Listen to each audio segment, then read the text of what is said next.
Hey friends, so today we're making sort of like a buckwheat risotto with mushrooms and asparagus. Yum, yum, yum.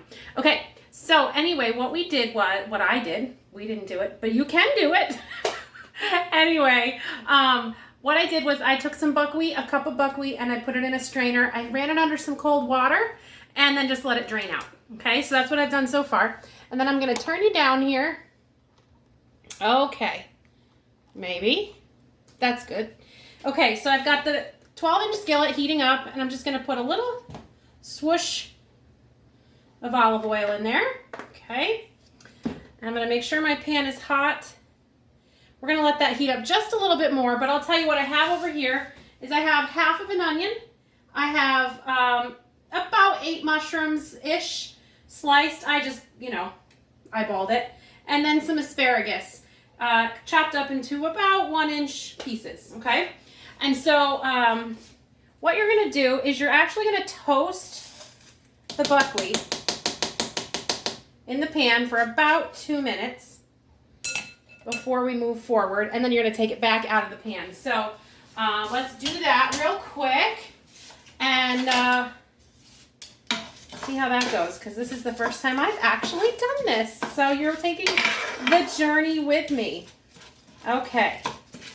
So I will be back in just a minute when this is done toasting. Okay, so the buckwheat is done toasting, and I wanted to, yeah, it gives it a really nice smell. And we're just gonna take the rest of it right out of here. So flip the pan right over, get it all out. And it soaked up all that oil, so the pan looks like I've never even used it. Okay, a little bit left in there. And we'll put a little more olive oil. Okay. And then we'll put our onion. I'll just bring this right over here. Actually, I don't want that asparagus rolling off the cutting board. It's round.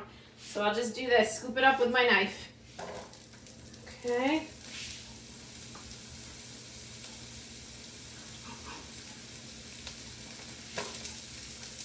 All right, so we're going to saute this for a couple minutes.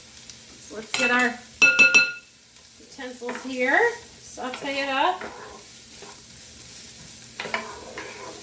And we're going to let this get a little soft. And then we're going to add in some mushrooms. Okay, so our onions have sauteed down a little bit. Just give them one more quick stir. They're smelling delicious. You know, when people sell a house, I've always heard that when people sell a house, they bake bread or they bake cookies to make the house smell good. Onions for me. Onions and garlic. I love it.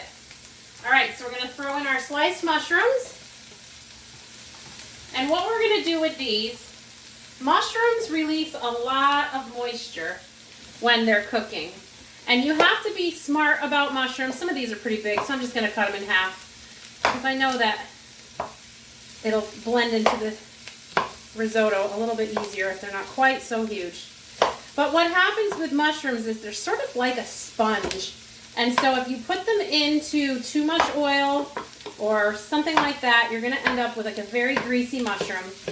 But they are also going to release, when you're cooking them, quite a bit of moisture. And so you're going to cook these for probably, I would say, 10 to 12 minutes. No, I'm sorry, 6 to 8 minutes. I'm sorry. 6 to 8 minutes here. And then you're going to watch to make sure that about half of the water that they let off is reduced. Then we're going to add our buckwheat in. So we're going to cook these down for about 6 to 8 minutes. These are cut a little bit thicker than I normally would, so they might take just a couple extra minutes. But we'll be there in just a flash. Okay, so I must have special mushrooms, or I misunderstood, and it said to wait till half the water is evaporated, but there is no liquid. So we're going to call this done, and we're going to add back in our buckwheat here. Okay. I like to get every kernel.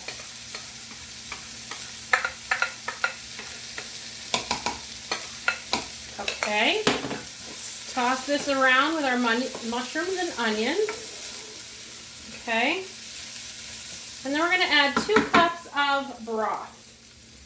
Chicken broth or beef, whatever you prefer, or vegetable even. Whatever you prefer, okay? Then on my cutting board so it doesn't drip. Alrighty.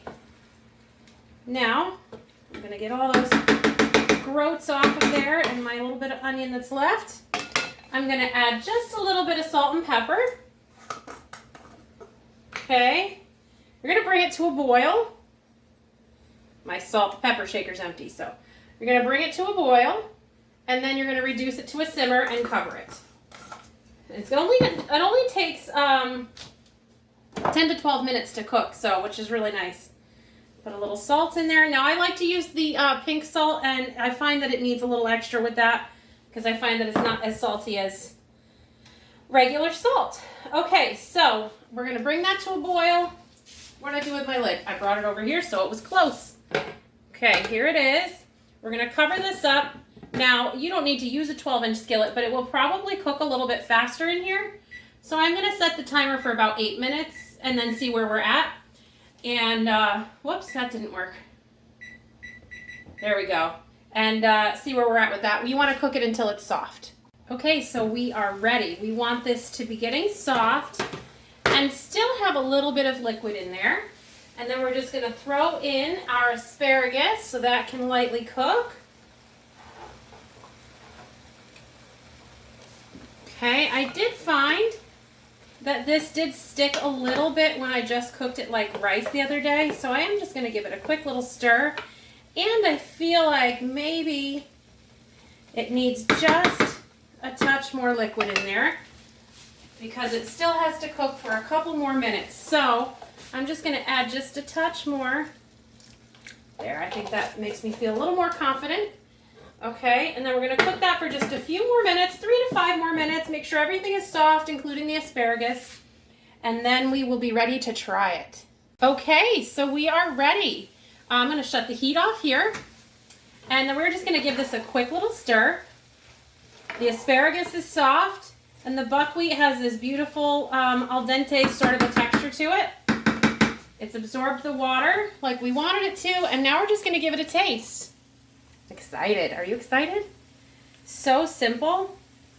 I'm afraid to burn my mouth though because it is really hot, but I really want to be able to show you guys, and the mushroom keeps sliding off my fork. Here we go.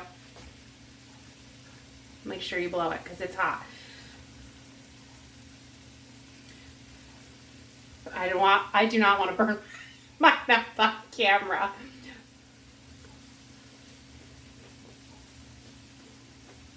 Mmm. Yeah, that's yum. That's very yum.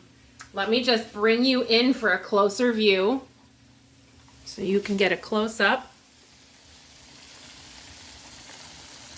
See all that steam and everything, but beautiful. Okay. So there you go.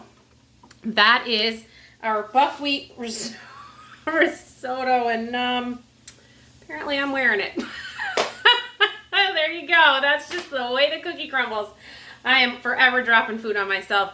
So I'm excited. I have a couple more buckwheat recipes I'm going to share with you, and I'll be making those and producing those soon. So we will see you on the next video. Bye.